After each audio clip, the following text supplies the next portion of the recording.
অত্যাধিক চিৎকার করে একটা রেয়াজ করার প্রবণতা সমস্ত বিগিনার স্টুডেন্টদেরই শুরু হয়, এবং সেটা কিন্তু আস্তে আস্তে গলাকে কর্কশে পরিণত করে। এই কথাটা কিন্তু ভুল নয়। তাহলে এর থেকে বাঁচার উপায় কি? বিগিনার স্টুডেন্ট, বিশেষ করে ছোটদের এই জিনিসটা বোঝানো খুব মুশকিল হয়ে যায় যে ব্লোটা টানা ততক্ষণ প্রয়োজন নেই যতক্ষণ হারমোনিয়াম তার ভলিউমের মধ্য ভলিউম অবধি আছে। যখন খুব হারমোনিয়ামের আওয়াজটা কমে যাচ্ছে ফিল হচ্ছে, তখন আবার 2টো করে ব্লো করা বা 3টে করে ব্লো করা, যেটা যার হারমোনিয়াম কন্ডিশন। কিন্তু এটা বাচ্চাদের বোঝানো যায় না, বাচ্চারা এত কিছু ব্যালেন্স করতে পারে না। তাহলে সেক্ষেত্রে কি করা যেতে পারে?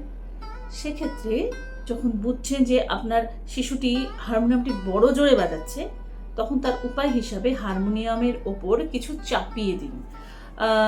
হতে পারে আপনি কোনো কাপড় ওর মধ্যে দিয়ে কিছু ডায়েরি বা বই কিছু চাপিয়ে দিন, যাতে আওয়াজটা, ও যতই জোরে ব্লো করুক না কেন, আওয়াজটা যেন আস্তে আস্তে কমে যেতে থাকে, অর্থাৎ আওয়াজটা যেন কম হয়।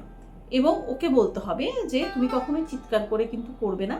এবং অবশ্যই এটা বলে আপনাকে চুপ থাকলে হবে না, কারণ সারা জীবন তো হারমোনিয়ামের উপর কিছু চাপিয়ে দিয়ে ব্যাপারটাকে ম্যানেজ করলে হবে না। বা হাতটাকে কন্ট্রোল করাও শিখতে হবে, মানে যে ব্লোটাকে কন্ট্রোল করাও শিখতে হবে।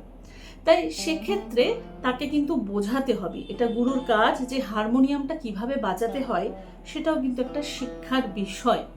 তাই সেটা যদি সে করে, আস্তে আস্তে কিন্তু এই জিনিসটা হয়ে যাবে। আর যারা বড় স্টুডেন্ট, অনেক বয়স হয়ে গান শিখছো, তাদেরকে এটা প্রথম থেকেই মাথায় রাখতে হবে যে হারমোনিয়ামের প্রত্যেকটা স্বরের সাথে আমি ব্লো টেনে গেলাম, বা তালের একটা বিটের মতন করে মাথায় ধরে নিলাম এবং প্রত্যেকটাতে আমি ব্লো করে যাচ্ছি এবং খুব জোরে জোরে হারমোনিয়াম বাজছে। এই হারমোনিয়ামের আওয়াজটাকে কন্ট্রোল যদি তুমি করতে পারো, অর্থাৎ সেটুকুনি হারমোনিয়ামের আওয়াজ তুমি তৈরি করো যেটা তুমি শুনতে পাচ্ছ প্রপারভাবে, পরিষ্কারভাবে, এবং তার সাথে তোমার গলা মেলাতে গেলে তোমার নর্মাল ভলিউমের থেকে হাই হয়ে যাচ্ছে না।